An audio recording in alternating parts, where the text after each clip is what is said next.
Hello,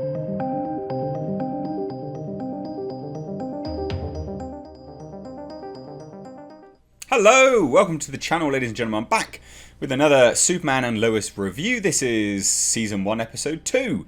I'm going to keep this as spoiler-free as possible, but then I will go into spoilers. And I'll give you a fair warning, so don't worry. But the first episode wasn't a fluke. I really enjoyed this episode as well. Genuinely. Episode 2 was really, really decent. I had a really good time with it. There are some twists and turns, which you can kind of see coming.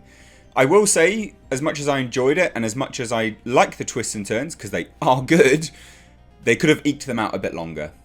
Some of these twists and turns, they could have just steadily dropped in.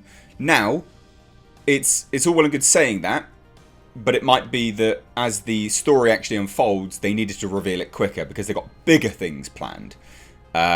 And that's kind of like a wait-and-see situation. We just don't know, do we? Who knows what these reveals are going to lead to.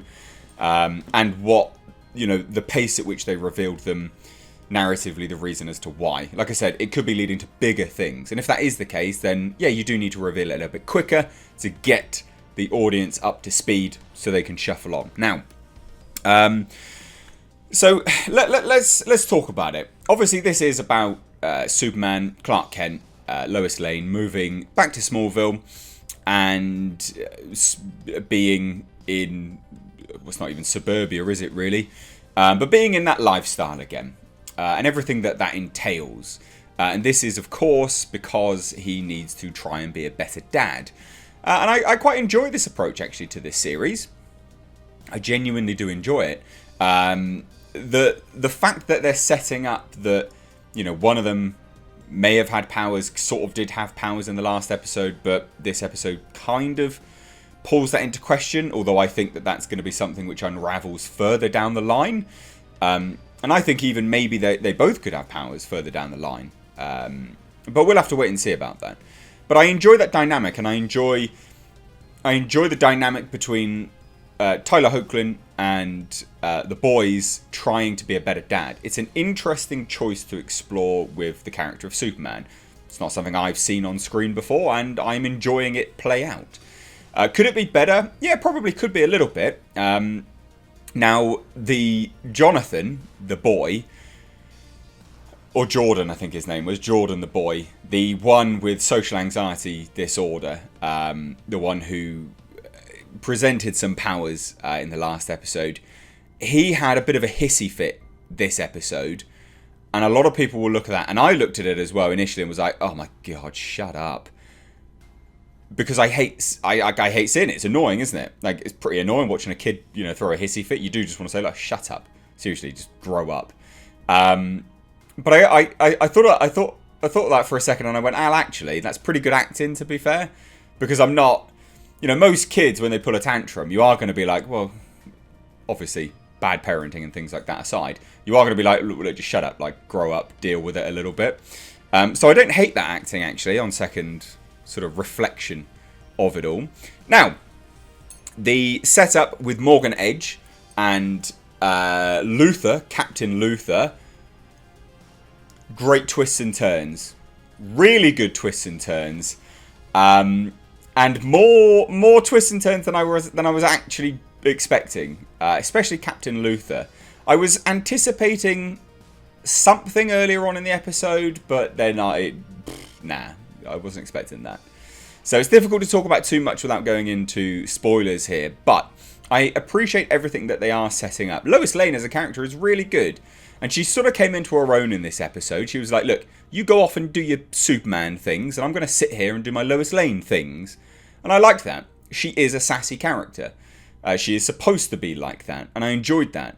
I really don't like, and whether this is a testament to the writing or not, I don't know, but I really don't like Lana Lang and her husband, right?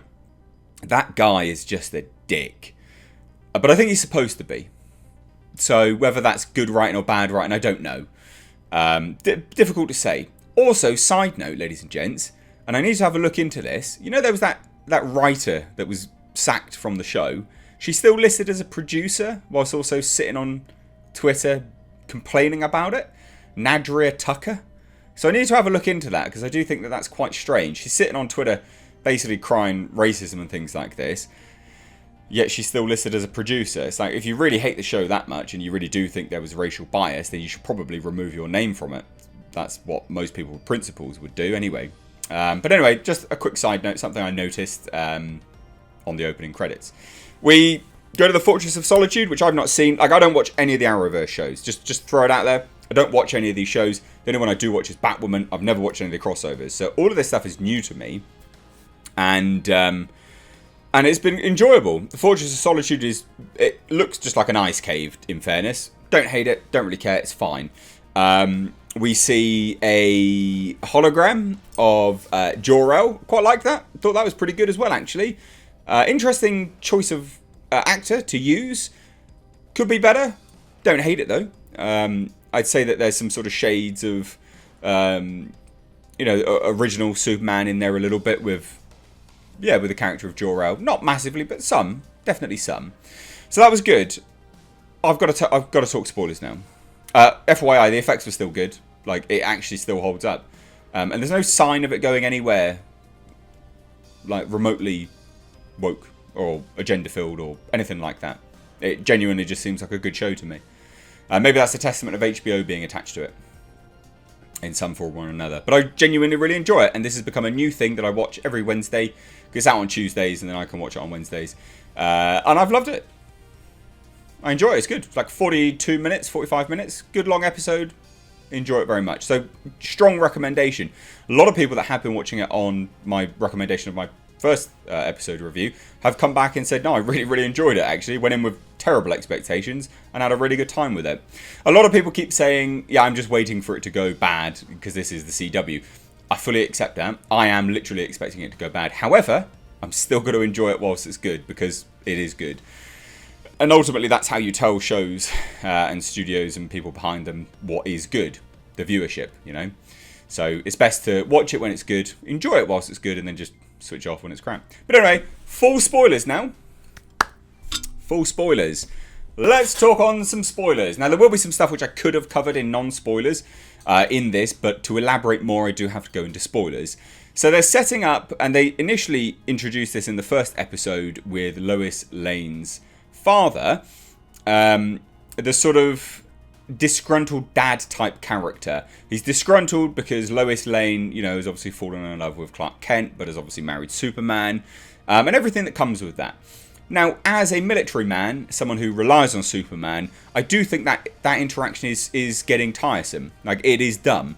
The guy should understand, and as a military man with a family, he should understand even more. So I'll be intrigued to see where that goes, if it goes anywhere, because it seems to be a bit of a social dynamic plot hole, because I'm looking at it going, like, he should really know better. He should really know better. He should know how to juggle these things, unless he was terrible as well as a dad. Who knows? But yeah, I do think it's not the best. Like, that's just not the best at all. Now, that interaction took on a new turn in this episode with Captain Luthor. Captain Luthor, in the first episode and this one, up until the reveal, is painted as someone who lost his own planet to Kal-El. And obviously he's got his own ship. He's got that suit. A lot of people were like, he's definitely an alien. And I was thinking to myself during this episode, I was like, they're setting it up that he could be. I was like, but the suit is in English. He's not an alien if he's reading English in the suit, because we see him. We see the HUD, the heads-up display. We see it all. And I was thinking to myself, why would it be in English? That's super dumb.